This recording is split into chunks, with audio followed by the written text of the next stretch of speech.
এইদিকে মহাবিপদের মধ্যে রয়েছে প্রধানমন্ত্রী শেখ হাসিনা। বাংলাদেশ সরকার বিস্তারিত রয়েছে ভিডিওতে, আপনারা দেখতে থাকুন। কোটা সংস্কার আন্দোলনে নিহত, আহত এবং সরকারি স্থাপনায় হামলা সহ সকল অনাকাঙ্ক্ষিত ঘটনায় তীব্র নিন্দা জানিয়ে এবং এসব ঘটনার সুষ্ঠু তদন্ত ও দ্রুত বিচার দাবি করে সব ধরনের কর্মসূচি প্রত্যাহার করেছেন বৈষম্য বিরোধী ছাত্র আন্দোলনের 6 সমন্বয়কারী। হোটেলের হারুন 5 জন সমন্বয়ককে 72 ঘন্টা জুলুম, নির্যাতন, অত্যাচার করে একটি ভিডিও প্রকাশ করেছে, যার তীব্র নিন্দা জানিয়েছে সারা দেশের শিক্ষার্থীবৃন্দ।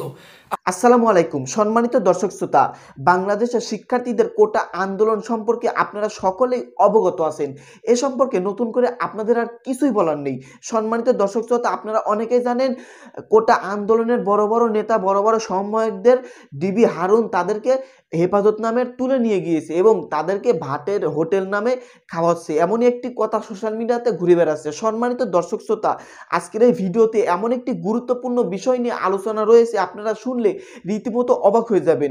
বাংলাদেশের কোটা সংস্কার আন্দোলনের শেষ কোথায়? তারা শিক্ষার্থীরা কিন্তু এখনো তারা দাবি ছাড়ে নাই। তারা দাবি করতেছে সরকারের পতন না হওয়া পর্যন্ত আমরা আন্দোলন চালিয়েই যাব। সম্মানিত দর্শক শ্রোতা, এই সরকারের পতন কবে হতে চলেছে? আজকের এই ভিডিওতে এই বিষয় নিয়ে একটি ভিডিও ক্লিপ রয়েছে, আপনারা শুনলে দেখলে রীতিমতো অবাক হয়ে যাবেন। তো বেশি সময় নষ্ট না করে চলুন আমরা সরাসরি ভিডিও স্ক্রিনে চলে যাচ্ছি, আপনারা দেখতে থাকুন। ভাতের হোটেলের হারুন 5 জন সমন্বয়ককে 72 ঘন্টা জুলুম, নির্যাতন, অত্যাচার করে একটি ভিডিও প্রকাশ করেছে, যার তীব্র নিন্দা জানিয়েছে সারা দেশের শিক্ষার্থীবৃন্দ।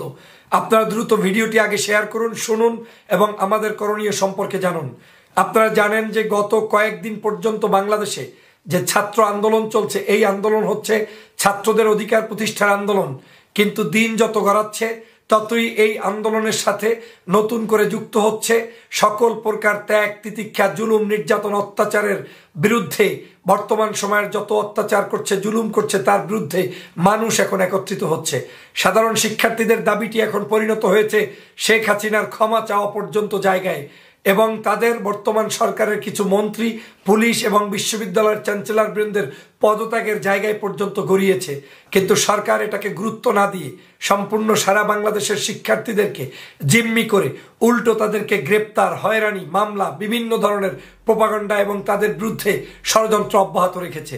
তাদেরকে জেলের মধ্যে যেমন পুষে রেখেছে, তাদেরকে আবার ভাতের হোটেলের হারুনের ওখানে নিয়ে ডেকে নির্যাতন করে তাদের মাধ্যমে আবার নতুন করে ছাত্র জনতাকে প্রতারিত করার চেষ্টা চালানো হচ্ছে।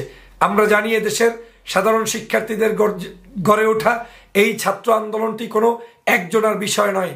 এই আন্দোলনটির সাথে সম্পৃক্ত সমগ্র বাংলাদেশের সমগ্র সাধারণ শিক্ষার্থীবৃন্দ। এখন বর্তমানে তাদের সাথে সম্পৃক্ত রয়েছে সারা বাংলাদেশের অভিভাবকবৃন্দ, এবং সর্বশেষ এই 300, 500, 1000 মানুষকে হত্যার দায়ে সারা বাংলাদেশের মানুষই এখন এই শিক্ষার্থীদের আন্দোলনের সাথে সম্পৃক্ত হয়ে গিয়েছে। আমরা জানি যে এই সকল সমন্বয়ক বৃন্দ আমাদের এই আন্দোলন সংগ্রামকে বহু ত্যাগ, তিতিক্ষার মধ্য দিয়ে আজকের এই পর্যন্ত নিয়ে এসেছেন। তাদের কোনো দোষ নেই, তারা সম্পূর্ণ চেষ্টা চালিয়ে যাচ্ছেন। তারা আগেই শঙ্কা প্রকাশ করে বলে গিয়েছেন যে আমরা যদি অ্যারেস্ট হই, আমরা যদি মারা যাই, আমরা যদি কারো কাছে জিম্মি হই, তাহলে পরবর্তীতে আমাদের কর্মসূচি তোমরা এভাবে পালন করবে। আপনারা নিশ্চয়ই জানেন যারা ইতিমধ্যেই ভাতের হোটেলে বন্দী হয়েছেন তারা প্রত্যেকেই অসুস্থ, প্রত্যেককে টর্চার করা হয়েছে, প্রত্যেকের সমস্ত শরীরে পিটানো হয়েছে এবং তাদেরকে 1-2 বার করে এর আগে গুম করা অলরেডি হয়ে গিয়েছে। তারপরেও এই শিক্ষার্থীরা আমাদের জন্য যতটুকু জীবন বাজি রেখে কষ্ট করছেন, সেজন্য আমরা জানাই তাদের প্রতি সালাম এবং শ্রদ্ধা। আপনাদেরকে বলতে চাই, আমরা কোনো সমন্বয়কের একটা কাজের জন্য, আচরণের জন্য আমরা তার বিরোধিতা করতে চাই না, কারণ আমরা জানি সরকার তাদের উপরে জুলুম করছে, অত্যাচার করছে, অতএব তাদেরকে আমরা ভুল বুঝবো না। আমাদের মাঠে এই মুহূর্তে যে সমন্বয়করা রয়েছেন তারা যে নির্দেশনা দিচ্ছেন সেই নির্দেশনায় আমাদের আন্দোলন চলবে। পাশাপাশি তারা বের হলে তারাও এই আন্দোলনে সম্পৃক্ত থাকবে, এবং একটা পর্যায়ে গিয়ে যদি সব সমন্বয়কও গ্রেপ্তার হয়, তাদের উপরে জুলুম হয়, তাহলে সাধারণ শিক্ষার্থী যে যখন সামনে থাকবে তারাই নেতৃত্ব দিয়ে বাংলাদেশের মানুষকে মুক্ত করে ছাড়বে।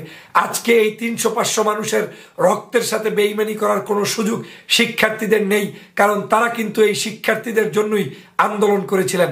আজকে সমগ্র বাংলাদেশে শেখ হাসিনা মামলার পর মামলা, হামলার পর হামলা, জুলুমের পর জুলুম, অত্যাচারের পর অত্যাচার চালিয়ে যাচ্ছে। তিনি প্রত্যেকটা মুহূর্ত মিথ্যা কথার উপরে আজকের বেস করে টিকে আছে। আপনারা জানেন ছাইদের মতো মানুষকে শেখ হাসিনার নির্দেশে পুলিশ অফিসার সরাসরি গুলি করে হত্যা করেছে। আজ সেই সাইদের পরিবারকে জোর জুলুম করে ঢাকায় এনে তারপরে তাদেরকে মিষ্টি বক্ষণ করানোর সুযোগ করে দিচ্ছে। অর্থই হচ্ছে তোর সন্তানকে মেরেছি, আবার তোরাই আমার এখানে এসে খেতে বসবি, তোদের খেতেই হবে, তোদের আসতেই হবে। এই হচ্ছে যেই শেখ হাসিনার মানসিকতা, এই হচ্ছে শেখ হাসিনার মানসিকতা যিনি আমার লাশের সাথে রাজনীতি শুরু করেছে। মানুষগুলোকে হত্যা করে ক্ষান্ত হয়নি, সমগ্র বিটিভি সহ বিভিন্ন জায়গায় শেখ হাসিনার নির্দেশে আগুন দিয়ে তারপরে ছাত্রদেরকে ফাঁসানোর জন্য বিভিন্ন ট্যাগ লাগিয়ে, জামাত শিবির বিএনপি বিভিন্ন ট্যাগ লাগিয়ে তাদেরকে আজকের হয়রানি করা হচ্ছে। অথচ একটি নির্দলীয় নিরপেক্ষ আন্দোলনটাকে আজকের শেখ হাসিনা বাংলাদেশের মানুষের গণ আন্দোলনে রূপান্তরিত করেছে। কারণ বাংলাদেশের মানুষ এখন শেখ হাসিনার এই জুলুম অত্যাচার থেকে মুক্তি চায়। আজকের বাংলাদেশের নায়ক, আজকের বাংলাদেশের গায়ক, আজকের বাংলাদেশের কবি, সাহিত্যিক, ইঞ্জিনিয়ার, ডক্টর, প্রফেসর, বিশ্ববিদ্যালয়ের শিক্ষক, স্কুল কলেজ মাদ্রাসার শিক্ষক, কৃষক, শ্রমিক জনতা কেউ শান্তিতে নেই। একজন কন্টেন্ট ক্রিয়েটর থেকে শুরু করে একজন সামান্য ড্যান্সার পর্যন্ত বাংলাদেশে শান্তিতে নেই। ইন্টারনেট পর্যন্ত ব্যবহার করতে পারছে না। তার মানে বাংলাদেশের প্রত্যেকটি স্বাধীন চেতা মুক্তমানা মানুষও আজকে তার মতো স্বাধীনভাবে ইন্টারনেট ব্যবহার করতে পারে না, ফেসবুক ব্যবহার করতে পারে না, ইউটিউব ব্যবহার করতে পারে না। তাদেরকে যথাযথভাবে অ্যাক্সেস দেওয়া হচ্ছে না, তাদেরকে চাপিয়ে রাখা হচ্ছে। এখন প্রশ্ন আপনার কাছে, আপনি এই জুলুমবাজ, আপনি এই অগণতান্ত্রিক, আপনি এই ভোটচোরদেরকে সাথে থাকবেন আর আপনার জীবনকে ধ্বংস করবেন, নাকি সবাই মিলে ঐক্যবদ্ধভাবে ওদেরকে পরাস্ত করে বাংলাদেশের মানুষের ভোটাধিকারের রাজনীতি কায়েম করব এবং সকলের সম্মিলিত সরকার প্রতিষ্ঠা করব? আজকের বাংলাদেশের মানুষের সেই সময় এসেছে, জাগ্রত হওয়ার সময় এসেছে। আপনাকে আপনার সিদ্ধান্ত নিতে হবে।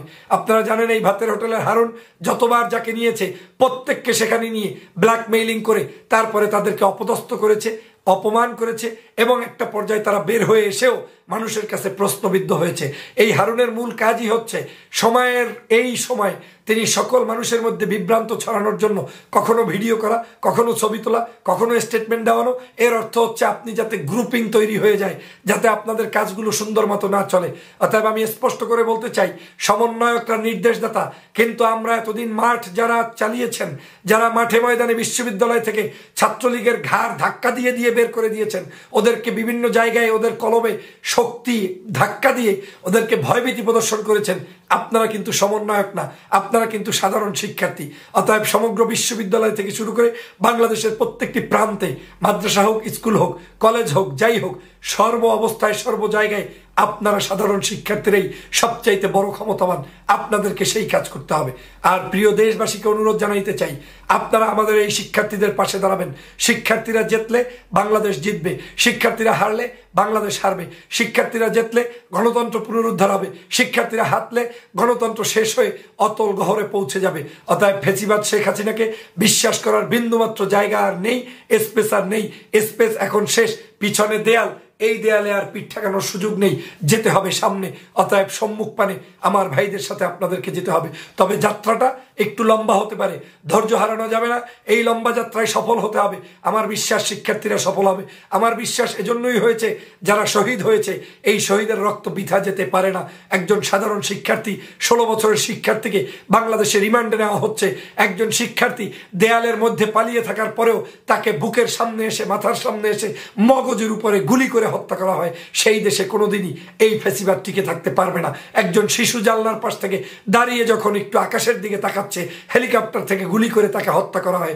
একজন শিশু রাস্তায় বাবার সাথে যাচ্ছে, বাবা কাত হয়ে গিয়েছে, হত্যার শিকার হয়েছে। শিশু জানে না তার বাবাটি আর কোনোদিন আসবে না। এই হচ্ছে বাংলাদেশ। একজন বন্ধু তার বন্ধুর লাশকে টেনে নিয়ে যাচ্ছে, কিন্তু সেই অবস্থায়ও ওই বন্ধুর বুকের উপরে গুলি করে হত্যা করছে। একটি ট্যাঙ্কের উপরে একজন মানুষের মৃত্যুর কোলে ঝুলে পড়েছে যেই ভাইটি, সেই ভাইটিকে ট্যাঙ্কের উপর থেকে, ছাদের উপর থেকে ধোপ করে নিচে ফেলে দিয়ে তারপরে সামনাসামনি পুলিশ হত্যা করছে। আজকের সমগ্র বাংলাদেশটা এই মুহূর্তে যদি পুলিশি রাষ্ট্র না বানাতে চান, এই মুহূর্তে যদি ফ্যাসিবাদী রাষ্ট্র বানাতে না চান, এই মুহূর্তে যদি গণতন্ত্র উদ্ধার করতে চান, তাহলে আপনাকে কথা বলতে হবে, আপনাকে জাগতে হবে। আপনার যা আছে সেটা নিয়ে ঝাঁপিয়ে পড়ুন। আপনার অধিকার আছে রেমিটেন্স বন্ধ করার, রেমিটেন্স বন্ধ করুন। টাকা পয়সা পাঠাবেন না, উপরে নিচে কোনো অবস্থায় পাঠাবেন না, ব্যাংকে না, অন্য কোনো পদ্ধতিতে না। 3 মাস শপথ নিন, শেখ হাসিনার পতন নিশ্চিত। আপনার হাতে সুযোগ আছে, ইউটিউবে ভালো কথা জানেন, বক্তব্য ভালো দিতে জানেন, কবিতা লিখতে পারেন, কবিতা গাইতে পারেন, আপনি ভালো নেতৃত্ব দিতে পারেন, যে যেখানে আছেন সেখান থেকে আপনাকে ঝাঁপিয়ে পড়তে হবে। এক বাক্যে সমগ্র ইন্টেলেকচুয়াল পাওয়ারগুলো ব্যবহার করে ফ্যাসিবাদের মুখোশ উন্মোচন করার জন্য আপনাকে এই মুহূর্তে রাজপথে থাকতে হবে। এইবার আমাদের শেষ খেলা, এই খেলায় জয়ী হতে হবে। বাংলাদেশের আওয়ামী লীগকে পরাস্ত করে গণতন্ত্রের বিজয় হবে। অতএব আসুন, সকল প্রকার এই দালাল ভাতের হোটেল হারুন টারুন সহ আওয়ামী লীগের সকল যারা ষড়যন্ত্রবাজ, দখলবাজ, দুষ্ট এই চক্রগুলোকে আমরা প্রতিহত করি। বিশেষ করে প্রধানমন্ত্রী একটি আজকে দোয়া করেছেন। তিনি বলেছেন আল্লাহর কাছে যে আপনারা দোয়া করুন যাতে যারা খুনি, যারা এই মানুষদেরকে হত্যা করে, বিভিন্ন ধরনের ষড়যন্ত্র করে, নস্যাৎ করে, তাদেরকে যেন আল্লাহ তাআলা বিচার করে।